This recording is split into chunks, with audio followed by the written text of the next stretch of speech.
When you ask people about Mathare, some might tell you about crime, alcoholics, and unemployment. Others might tell you that we are uneducated, that we are weak in talents and skills, that we need help from the outside to improve our lives and our neighborhood. Now, lay that picture in your head aside for a while. Has anyone ever told you about the potential of Mathare? If not, now is the time to discover and listen.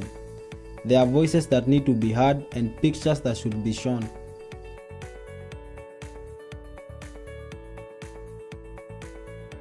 My name is Nicholas Kimeum. I live in Mathare, inside Mathare, my neighborhood.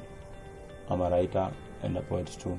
Being a writer here is like quite a job, a positive job, and also a struggling job. People here work a lot. People wake up so early, they go to work and they spend so much hours on work. So people don't find like time for reading here. So I'm also like trying to promote a reading culture whereby I'm also motivating people and young people like also to read. Young people are much more becoming aware of themselves and making it as a responsibility to be responsible with their own lives. When I was young people would just go to school, come from school, do your housework, and then that's how your day was like. But nowadays you see people being engaged into things like sports. Some are also trying to create a path for themselves, like following their dreams.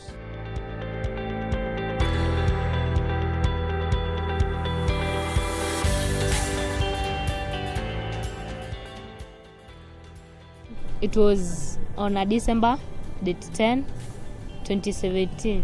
Ndio nilia mtu mmoja alikama akaniambia Shelly, naweza kama utufundishe kudance. Nikamwambia kama uko na train na sisi. So vile nilikuwa hapo hivi crew ikadai, but I was the one who stood. Nilikuwa peke yangu, so nikaamua to take my time because nina hiyo passion. So like my joy comes whereby I get people like appreciating what I'm doing and also trying to share my skills and also infect others with what I'm doing. My first reaction that I get from people is that they are always like interested in reading like every stuff that I post on Facebook, and sometimes they also like want to share it. Another reaction although is kind of positive, it's kind of positive to me and a kind of negative to me. Some people also like steal my work. They steal to go and read, and then maybe after reading they give their friends, and also they want like to return it back and say I knew you could not give me your work, or that's why I stole it, but then here it is, but I'm in love with your work. So I can say so many people love what I write, but especially the young people. I haven't get like comments from older people, though I would like the older people also to read my work because I want some more inspiration from older people too.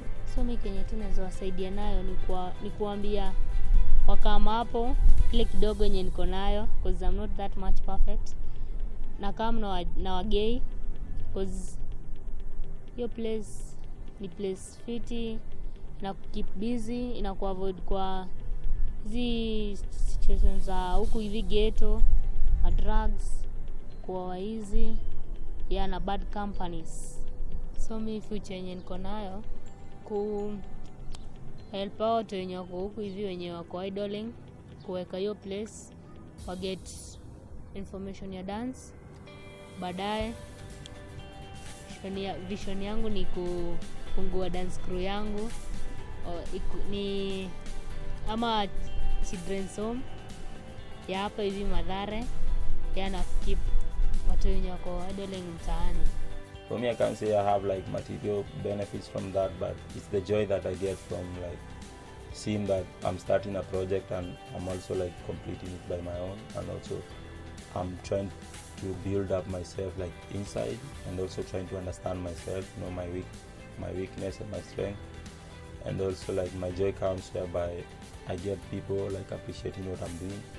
I always wanted to have books that talked about the things that were happening here and the things that were also like affecting us around here. So that's why I started writing. I wanted to create a content for the people who are here and the content that people could like relate with.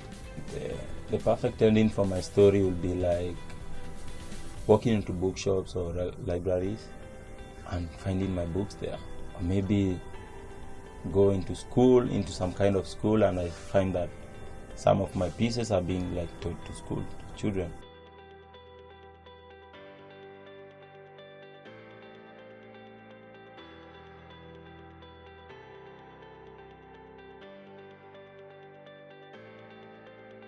Mimi ni chairman wa Stereotyped Living,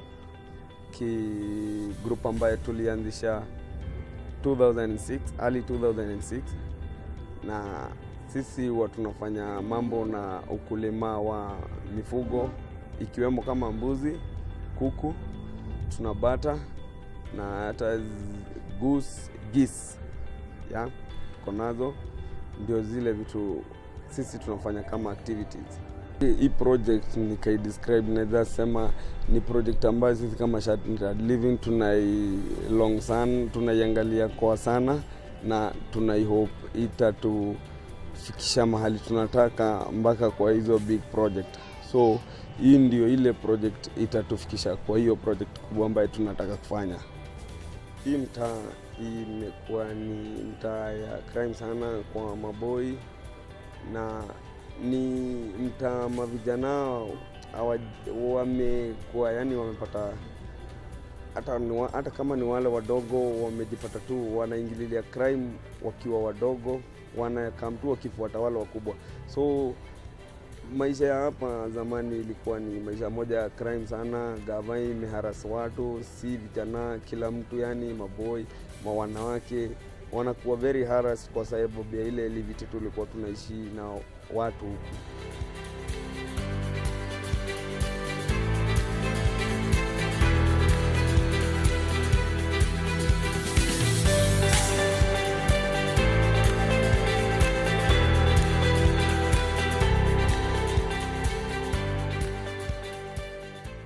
I'm a coordinator for the campaign against extrajudicial executions within MSJC, and I also volunteer as the administrative coordinator. We formally started in 2015, but initially there were different individuals doing working as activists, researchers, and human rights monitors. But we came together in 2015, and that's when we formed the campaigns that we have, and that's when we really started work as the Mathare Social Justice Center. I joined the movement, and where I fell perfectly is the campaign against extrajudicial executions. And since then, I've been able to organize a couple of community dialogues, documented cases of police killings, and also been able to launch a report on this. So it's about people living with some sense of freedom, sense of liberty, that I can wake up early in the morning and make it to class, or I can come back home after hanging out with my friends and feel secure, not afraid of meeting Rashid to blow my head. So that when people start, or people reestablish that kind of liberty or freedom, then we can say the police are doing their job. The police are not doing their job by instilling fear in people. Fear is not what the law is aspiring for. Okay, tuliformingi Stereotyped kwa sababu ya kutaka kuleta a new picture ya Stereotyped, kwa sababu Stereotyped inajulikana ni area moja mbaya. Hata ukauliza mtu akayangi huku anajua Stereotyped ni mahali pabaya, jina yake ilishachafukanga, na si ujaribu sana vile tunaweza safisha hiyo jina ijulikane ni mtaa sahihi, ina maboi wana think high, ambao wana vision na pia wanataka maendeleo kwa kijiji. Ile role sana sisi kama group ya Stereotyped tukiwa kama members 15, si try sana our best kujaribu kuinform young turks wenye wako down, kwa sababu tukiangalia maisha yetu ilipotea kwa sababu watu kwa tunaweza kuambiwa na hao mayitu walikuwa mbele yetu, wao walikuwa tu wanaonyesha maisha ni fiti, but sisi tuko na role ya kuambia vijana waachane na crime, form ni kureform, na pia mtu focus na kile kitu kidogo anafanya, aacha kufocus na kitu sio yake. Tuko na future plans ambazo ndizo tuna target sana, na moja ikiwa ni kuwa na youth center kwa hii area yetu, ambayo itasaidia vijana wadogo wenye tunaona, kwa sababu tukiangalia hii area watu wana lost kwa maisha kwa sababu kuwa hawaelewi, but hiyo hizo centers za kufanya waelewe life ni nini na wajue pia talent zao pia imekuwa ni shida hii area yetu kwa sababu ya land. Ukijaribu kusema mnaweza weka kitu kama hii kama mayouth, unasikia land, serikali inasema hiyo land, ama wadai kijiji wanasema hiyo land ni ya mtu. So kuna hiyo mambo ya youth center, but ni kitu tuna hope sana, tunataka support kwa yote yule ambaye anaweza support tuwe na youth center hii area, maana hiyo ndio our main and a big project tuna hope kuwa nayo ya kutengeneza hii mtaa as a whole, kuanzia ngambo ile mpaka ngambo hii yetu. Kitu inatupea motivation sana ni kuangalia maisha tulikuwa nayo na pia maisha sasa tuko nayo. Tukiangalia maisha ya past yetu ilikuwa ni maisha useless, tulikuwa watu hopeless, watu wa kuishi tumejificha, yani hatukuanga na maisha. Kwa saa hii tunaona group members wana mwelekeo, mtu ana nyumba yake angalau, mwingine ana bibi. So tukiangalia group vile tulishikana, kuna vile bado tunaenda tukisaidiana bado si wenyewe.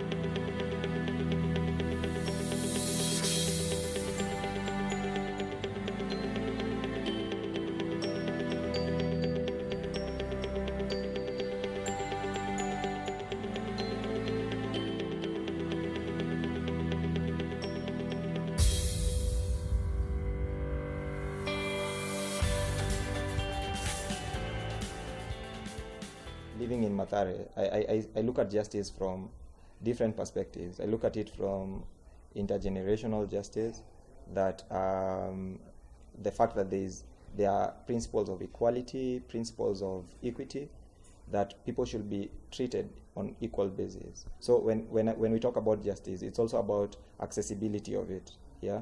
So justice is more of people feeling back their humanity where it has been denied to them. So we decided to set up here because there are so many other organizations that have been set up advocating for the cause of people who live within these spaces but do not live here. So they have no experience about, say, a police killing. They know no one who's lost their lives to a police killing. And when I say knowing someone, I mean a friend, a neighbor, or someone who was close to you, someone you knew by name, or at least someone you'd associated with. They don't know that, and you can't really fight this properly if you do not have that emotion, if you don't feel that pain, feel that disappointment or bitterness from loss of life in such a manner. So we felt that also being residents of Mathare, we needed to set up something at least a platform within our own community. And there's been a lot of change in Mathare from early 2000 to now. There's been lots of change. We now have a library like this where kids can come and study. During my time when I was a young kid in say class 2 or class 5, there was no place where I could come and study like this. The way now kids can come and study during the weekend. And this is positive change. Yeah. And also community-based organizations that young people can actually come together, structure a cause for themselves, and organize themselves towards that cause. We have several campaigns, I should have mentioned. Besides the campaign against extrajudicial executions, there's a campaign for reproductive rights that is mainly focused on dialogues to discuss what are reproductive rights, how can we enforce some laws on that. Other campaign is the Mathare Green Movement campaign that is quite based on the future that we want for Mathare. We'd like to have a bit of order. We'd like to have trees, gardens, of course, as I've been mentioning, adequate supply of water. So it's based on reflections on the kind of future we want for Mathare.